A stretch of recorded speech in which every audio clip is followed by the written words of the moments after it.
At the inheritance meeting in our family home in Tampa, my older brother Ryan stood up like he owned the room, tapped his glass, and announced with the biggest grin, "Mom and Dad decided to leave all 8 rental properties in Florida to me. Tegan, sorry you get nothing." The room exploded. Cheers, whistles, someone even shouted. Finally, cousins clapped him on the back. His fiancée, Brooke, beamed like she'd just won the lottery, and Mom dabbed her eyes with that proud little tear. I didn't clap. I didn't even blink. I just looked straight at Dad and said, calm as ever, "Dad, you forgot one thing, didn't you?" His fork froze halfway to his mouth. Ryan's smile vanished. Brooke stopped mid-sip. 30 people suddenly went dead silent. You could hear the AC humming.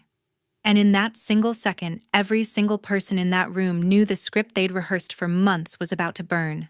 Before I tell you exactly what my dad forgot and how the rest of that afternoon turned the whole family upside down, drop a comment and let me know where you're watching from tonight. I always like knowing I'm not the only one who sat at a table full of people who swore they loved you right before they showed you what they really think. Hit that like button if you've ever had to smile while your entire family cheered for your downfall. Because trust me, what happened next made every single one of them regret clapping so fast. Now let me take you back to how we got here. My name is Tegan Whitaker, and if you'd met my family before that inheritance meeting, you'd probably have thought we were the perfect Florida success story. Big house in South Tampa, boats in the driveway, Christmas card smiles every December. But those pictures never showed the quiet hierarchy that ruled everything behind closed doors. Ryan has always been the son everyone orbited around. From the moment he came home from the hospital, people noticed him. First listened to him longest, forgave him fastest.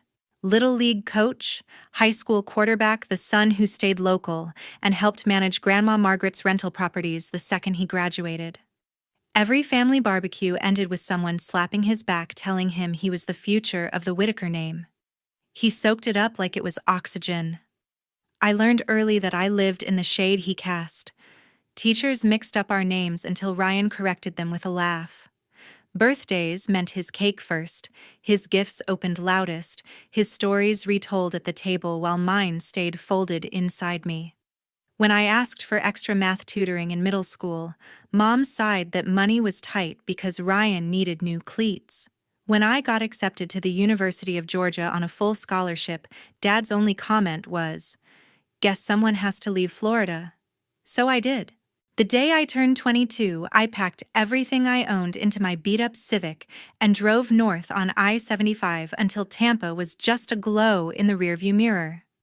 Atlanta gave me the first real breath I'd ever taken without someone else's shadow on my face.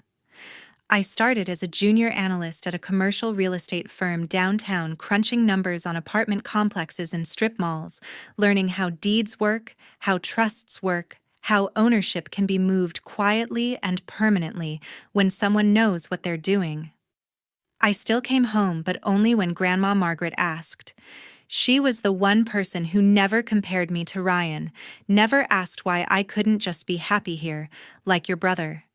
She'd sit on her screened porch overlooking the bay, silver hair twisted up with a pencil, and listen to me talk about cap rates and lease abstracts like they were poetry. Some weekends she'd hand me the keys to one of the rental houses and tell me to walk through it alone, feel the weight of real ownership even if nobody else knew it yet. Those visits were my oxygen too.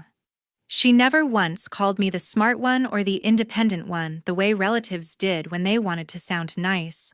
She just looked at me, really looked, and said things like, "You see things clearly, Tegan. That's rarer than money." When I left on Sunday nights, she'd press a cold, sweet tea into my hand and remind me the drive was only 9 hours, not a lifetime. Everyone else stopped noticing when I was in the room. Phone calls from Mom shrank to texts about holidays. Dad only called if Ryan needed help closing a deal on one of the properties. I became the daughter who did her own thing, which in our family meant the one nobody had to invest in anymore. I didn't hate Ryan for it.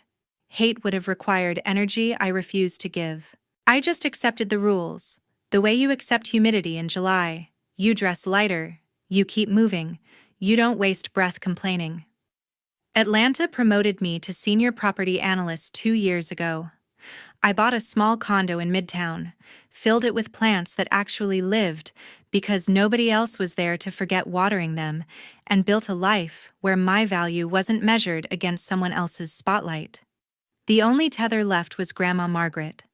Every visit she grew a little thinner, a little quieter, but her eyes stayed sharp. She started asking more questions about trusts, about how assets could be protected from people who love too loudly and manage too loosely. I answered honestly because she was the one person who never used my knowledge to prop someone else up. She passed quietly 13 months ago. I drove home for the funeral, stood in the back of the church while Ryan delivered the eulogy everyone cried over, and felt her absence settle into my bones like a promise I didn't fully understand yet. That's who I was the day I walked back into the house in Tampa for the inheritance meeting, 31 calm, carrying 9 years of distance and one very old woman's unshakable faith in me. 3 years ago, everything changed without anyone knowing. 3 years ago, everything changed without anyone knowing. Grandma Margaret called me on a Tuesday evening and asked me to come down the following weekend, no explanation, just that she needed my eyes on something. When I pulled into her driveway in Old Northeast St. Pete, she was already waiting on the porch with 2 folders and a pot of coffee, strong enough to strip paint. She didn't waste time on small talk. She slid the first folder across the table and told me to read. Bank statements, rental income logs, expense reports for the 8 properties. The numbers didn't lie. Over the previous 18 months, more than $400,000 in rent money had vanished into categories labeled maintenance, emergency repairs, and management fees. Receipts were missing or photocopied so many times they were illegible. The handwriting on the few that existed matched Ryan's. She watched me flip pages, her mouth a thin line. I gave him access because he swore he wanted to learn the business, she said. Turns out he learned how to bleed it instead. I asked the obvious question, why not confront him? She shook her head.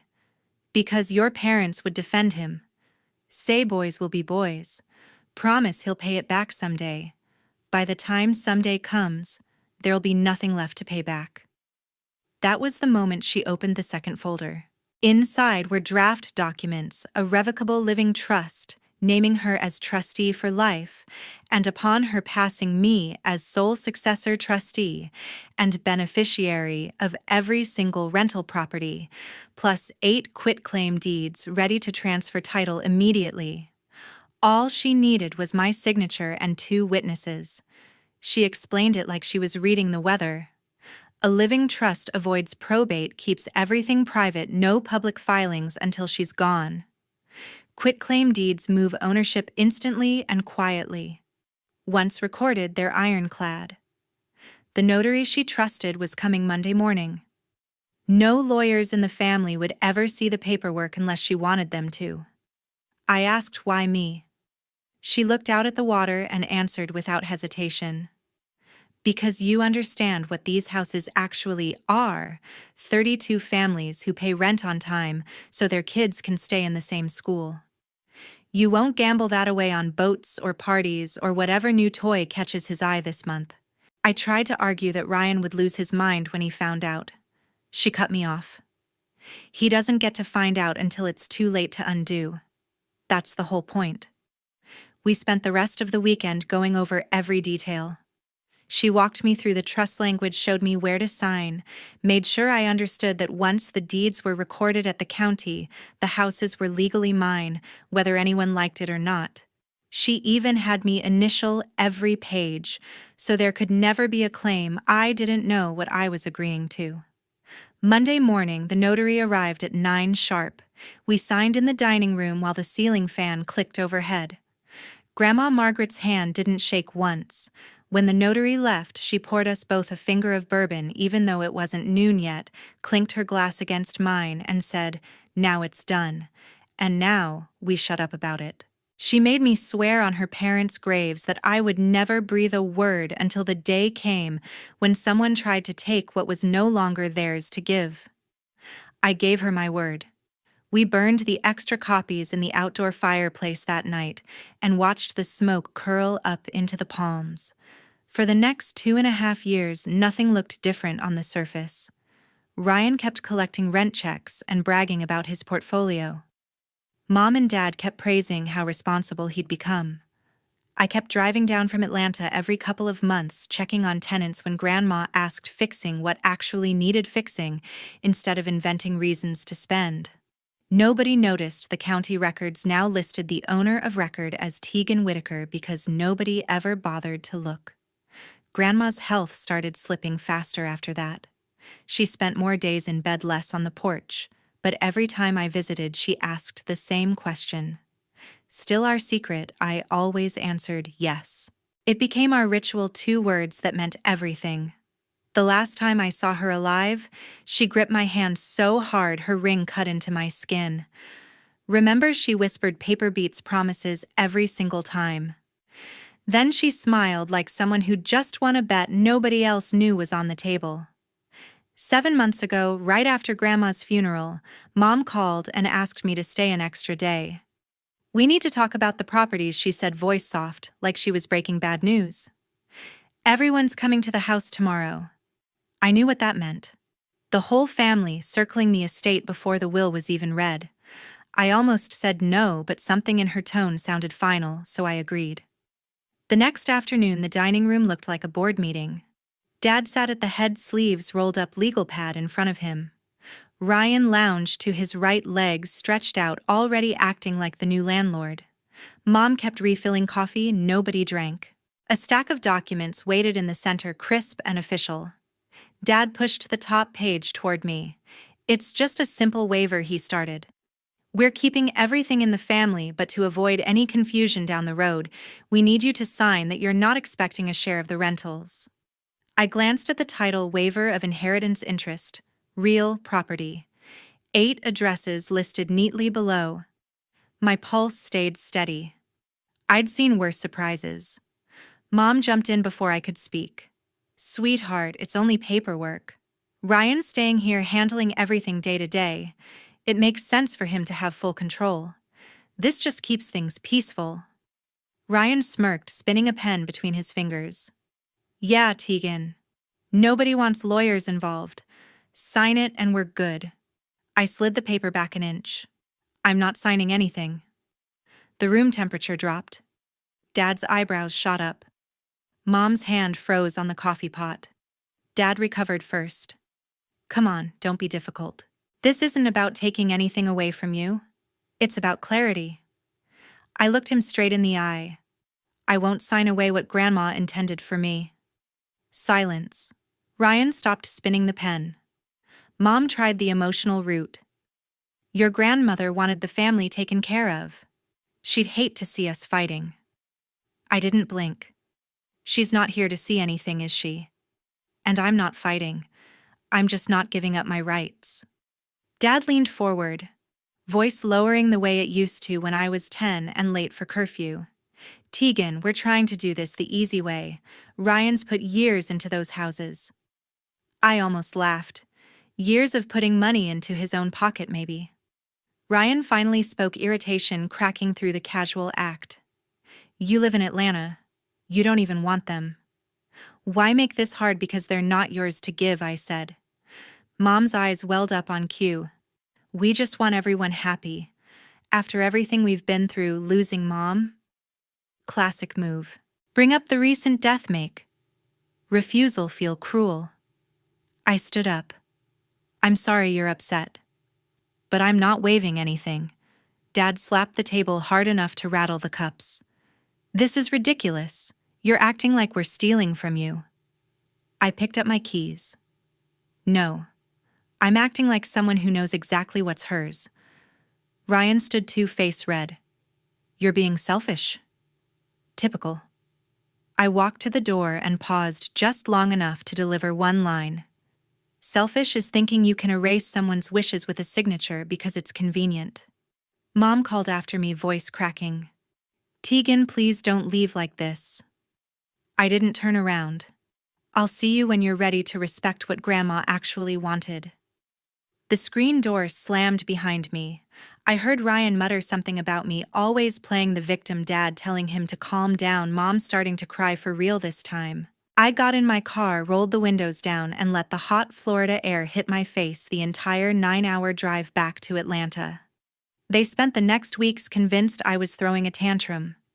Group texts about healing and moving forward as a family. Dad left 2 voicemails that got progressively angrier. Ryan sent a single message, "Grow up." I didn't reply to any of it. Instead, I printed fresh copies of the recorded deeds, filed them in a fireproof folder, and waited. I knew they were busy drafting whatever story made them the heroes and me, the problem child who couldn't let go of a grudge. They had no idea the grudge wasn't mine to let go of.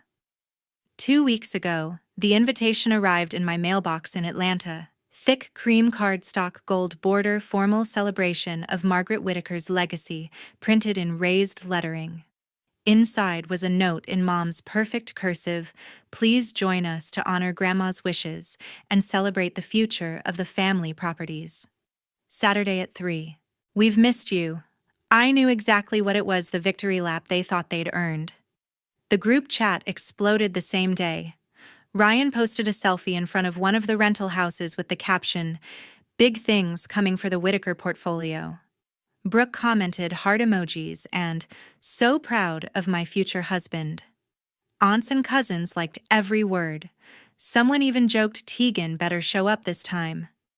I didn't reply, but I cleared my weekend and packed the rolling suitcase I usually take on business trips. Inside went 3 labeled folders, color-coded tabs, and a flash drive with every recorded document scanned in high resolution. I zipped it shut, loaded the car before dawn on Friday, and pointed south on I-75 for the 9-hour drive I could now do with my eyes closed. The closer I got to Tampa, the thicker the tension felt even through the windshield. Billboards gave way to palm trees, then to the familiar exit signs. Every mile marker reminded me why I'd left and why I was coming back now. I stopped once for gas outside Ocala and checked my phone. 23 new messages in the family thread, all variations of excitement about Ryan stepping up. Dad sent a private text, looking forward to putting everything behind us. I left it on read. By the time I crossed the Howard Franklin Bridge, the bay sparkling under afternoon sun, my stomach had settled into the cold calm I get before closing a multi-million-dollar deal. I wasn't nervous anymore. I was ready. I pulled into the old neighborhood just after noon on Saturday. Cars already lined the street. Cousins from Orlando, Uncle Ray from Naples, the property manager who'd been sending rent checks to the wrong person for years. White tents dotted the backyard, caterers unloading trays of shrimp and mini crab cakes. A bartender set up under the oak tree. This wasn't a meeting. It was a coronation. Mom spotted me from the driveway and hurried over in heels and pearls, arms open like nothing had happened. "You made it, everyone's asking about you." She hugged me too tight, perfume clouding the air. Dad followed, clapping my shoulder with that forced heartiness men use when they're pretending everything's fine. "Good to have the whole family together," he said, eyes flicking to the suitcase in my hand. Ryan appeared on the porch with Brooke glued to his side, both holding mimosas. He lifted his glass in a mock toast. "Look who decided to grace us with her presence." Brooke giggled and whispered something that made him laugh louder. A few cousins waved awkwardly. Most pretended not to notice the chill between us. Inside, the house smelled like lemon polish and ambition. Framed photos of Ryan shaking hands with tenants lined the entry table. A blown-up copy of the county tax map sat on an easel, red circles around all 8 addresses. Someone had even printed glossy brochures titled "The Whittaker Family Rentals, A New Era." I wheeled my suitcase straight through the living room and parked it beside the couch, right in everyone's line of sight. Mom's smile faltered for half a second. Dad cleared his throat. Ryan raised an eyebrow but said nothing. People kept arriving. The family attorney, Mr. Hargrove, shook hands and accepted congratulations like he'd already filed the paperwork. Tenants who'd been invited as a courtesy milled around looking confused, but happy for free food. Childhood friends of Ryan slapped his back and asked when the closing date was. I made small talk when cornered, accepted a bottle of water, and watched the room fill with certainty that the story had already been written. Every congratulation aimed at my brother landed like another brick in the wall they thought would keep me out. Brooke floated past in a sundress diamond on her left hand, catching every light. "This is going to be our future," she told a cluster of ants, gesturing at the brochures. 8 steady income streams before we even say I do. Ryan beamed, arm around her waist, accepting praise like it was his birthright. I stood by the window, suitcase handle still in my grip, counting faces. 32 people, give or take. Enough witnesses that no one could claim later they didn't see what was coming. The living room was packed when Ryan finally stood up. Champagne flute raised, high voice, carrying over every conversation like he'd rehearsed it for weeks. "I just want to thank Mom and Dad for trusting me with Grandma Margaret's legacy," he began, flashing that practiced grin. "As of today, all 8 rental properties are officially under my name. The family tradition continues stronger than ever." Glasses lifted, cheers rippled through the room. Someone shouted to Ryan. A cousin started clapping, and the rest followed until the sound bounced off the walls. I waited until the noise peaked, then rolled the suitcase forward, wheels clicking across the hardwood. Every head turned. The clapping died mid-air. I stopped beside the coffee table, clicked the latches, and flipped the lid open.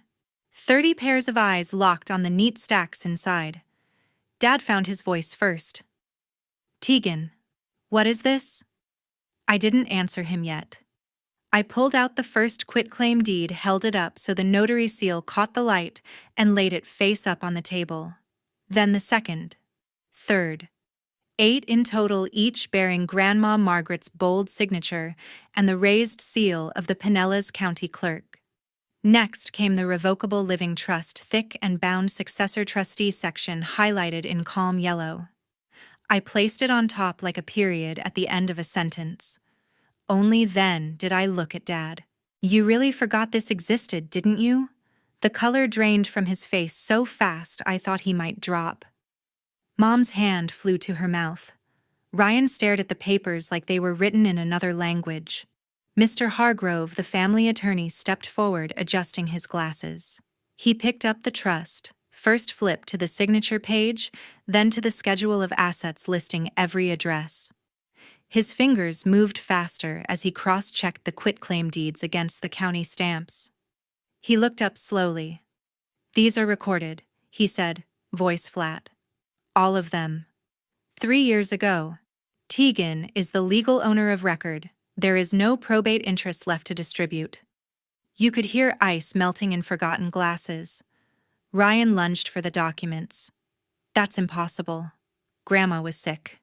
She didn't know what she was signing. Mr. Hargrove didn't hand them over. I notarized similar documents for Margaret myself. The handwriting matches. The notary is licensed and present in the county records. These are binding." I finally spoke again, calm and clear. Grandma knew exactly what she was doing. She made sure the houses went to someone who would protect the tenants, not bleed them. Dad tried to stand, sat back down hard. "She never told us." "No," I said.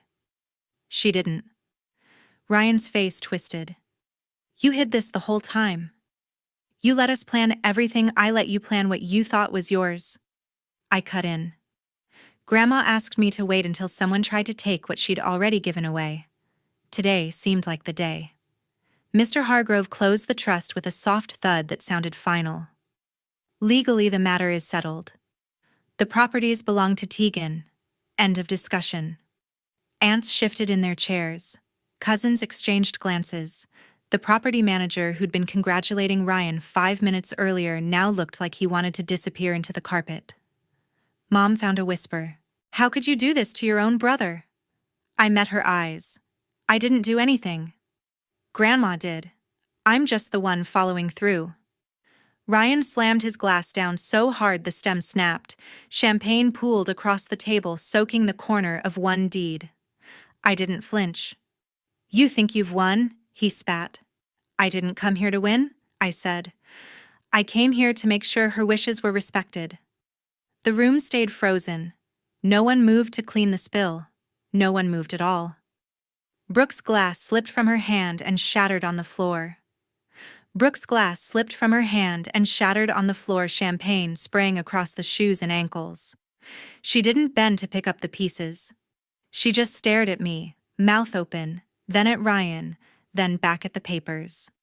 Without a word, she grabbed her purse, pushed past two cousins, and walked straight out the front door. The screen slammed behind her. Nobody went after her. Ryan's face went from red to purple. He snatched the living trust from Mr. Hargrove's hands and started flipping pages wildly. "This is fake," he shouted. She forged it. Grandma was on painkillers the last year. She didn't know what day it was. Mr. Hargrove took the document back, calm as ever. He turned to the signature page and began reading aloud, slow and deliberate. Article 4, Section 2. Upon the death of Margaret Whittaker, all real property listed in Schedule A shall pass immediately to successor trustee Tegan Whittaker, free of probate. He kept going, voice steady, every clause another nail. When he reached the notary acknowledgement and the recorded dates, Ryan's yelling faded into heavy breathing. From the corner by the hallway, Dylan stepped forward. My middle brother, the quiet one who'd spent years blending into walls, spoke for the first time all afternoon. "She's telling the truth," he said. Every head swiveled. "I was there the day Grandma signed. She asked me to drive her to the notary because she didn't want Mom or Dad knowing. I waited in the car. She came out smiling." Ryan spun toward him. "You knew and didn't say anything." Dylan met his glare. "She made me promise the same thing she made Tegan promise. Some promises matter more than keeping the peace." Mom crumpled onto the couch, hands over her face, shoulders shaking. Dad looked 10 years older in 10 seconds. He slid down to his knees right there on the rug, reaching toward me like I was the last solid thing in the room. "Tegan, honey, please. We didn't know. We can fix this. We'll redo everything. Just don't take it all away from your brother." His voice cracked on the last word. Tears ran down his cheeks, real ones this time. Mom reached for my hand, mascara streaking. "We thought we were doing what was best for the family. We thought Ryan needed it more. You're doing so well on your own." I pulled my hand back before she could grab it. This was Grandma's decision, not mine. Ryan lunged again, this time at me. Dylan moved faster, stepping between us, one palm on Ryan's chest. "Back off," Dylan said, low and firm. Ryan stopped, breathing hard, fists clenched but useless. Aunts and uncles stood frozen, some with phones half raised, recording, others looking at the floor. The property manager slipped out the side door without saying goodbye. The caterers hovered in the kitchen doorway, unsure whether to keep serving or start cleaning up the mess that had nothing to do with spilled drinks. Dad stayed on his knees. "We'll sell the boats. We'll take second mortgages. Whatever it takes to make this right." Mom sobbed louder. "We're so sorry. Please don't hate us." I looked at both of them, then at Ryan, shaking with rage, then at Dylan, standing steady beside me for the first time in our lives. "I don't hate you," I said. "But I'm done fixing things for people who never saw me as part of the solution." I closed the suitcase, latched it, and set the handle upright. Mr. Hargrove cleared his throat. "I'll prepare the necessary notices to all tenants and financial institutions first thing Monday. Ownership transfer is already complete. This is purely administrative." Ryan made a sound like a wounded animal. Mom wailed into a throw pillow. Dad just stared at the floor. I picked up my keys. 3 months later, the dust had settled, but nothing was the same. 3 months later, the dust had settled, but nothing was the same. Ryan's name disappeared from every lease, every bank account, every vendor contract tied to the 8 properties. Tenants started receiving new payment instructions with my name at the top. Most of them never even noticed the change. Rent stayed the same, repairs got done faster, and nobody tried to charge them for fake roof work anymore. The IRS notice arrived the week after the meeting. Turns out years of writing off personal vacations as property inspections and new trucks as maintenance vehicles finally caught up. They froze what was left of Ryan's accounts and slapped a lien on anything still in his name. He lawyered up with money he didn't have and lost anyway.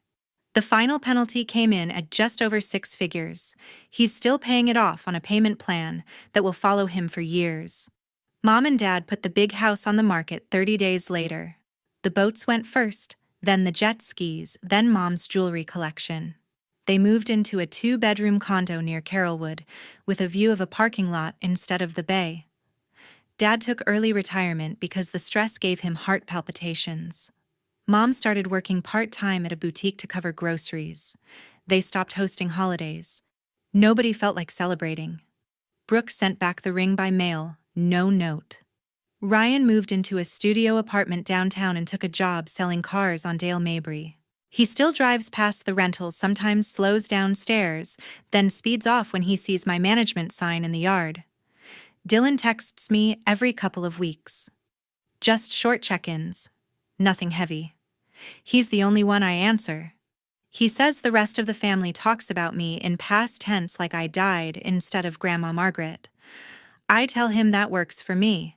I stayed in Atlanta. The rental income covers my mortgage and then some. I hired a local management company run by women who actually return calls within an hour. Vacancies dropped, tenant satisfaction went up, and every month the numbers land in my account clean and quiet. I bought 2 more properties last quarter, smaller deals, but mine, from day one. Not a single family member has tried to reach me directly. No letters, no emails, no drive-by visits. The last voicemail I got was from Mom 2 months ago, crying, asking if I'd come for Christmas. I didn't call back. I deleted it and blocked the number the same day. Some nights I sit on my balcony in Midtown city lights below and think about the little girl who used to beg for math tutoring while her brother got new cleats. That girl learned the world rewards the loudest voice in the room until someone finally decides to speak with proof instead. Blood doesn't guarantee loyalty. It never did. The only thing that ever protected me was an old woman who saw the future clearly enough to put it in writing, and a promise I kept when it mattered most. I still have the fireproof folder. Every deed, every trust page, every recorded stamp sits inside it on the top shelf of my closet. I don't look at it often. I don't need to. The houses pay the bills, the tenants stay happy, and my phone stays silent from anyone who once called themselves family. Grandma Margaret was right. Paper beats promises every single time, and some doors, once you close them, stay closed for good. If you've ever had to choose between the family you were born into and the peace you built yourself, tell me in the comments where you're watching from tonight. Because sometimes the hardest thing isn't walking away, it's refusing to walk back.